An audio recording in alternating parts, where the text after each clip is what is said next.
V horách je množstvo spôsobov, ako si môžete rozbiť nos. Medzi tie najobľúbenejšie patria tzv. Extrémne športy. K takýmto športom nepochybne patrí aj downhill a Filip Polc.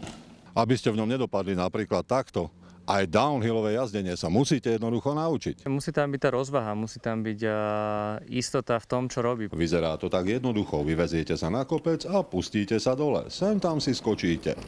Títo chalani vedia, že také jednoduché to nie je a pozorne počúvajú rady majstra sveta v mestskom zjazde a ďalších skúsených zjazdárov.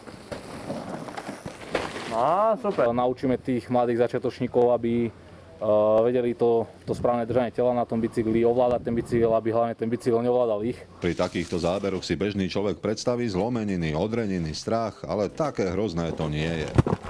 Zlomeniny a úrazy patria k tomu športu. Ako si odburával nejaký ten prirodzený strach?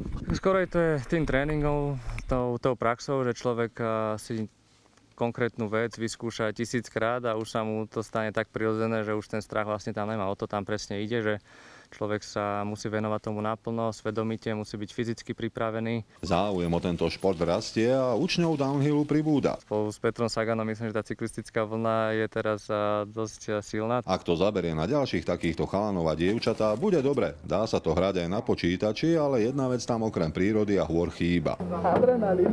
Z Bachladovej doliny Jožo Kubáni, televízia Joj.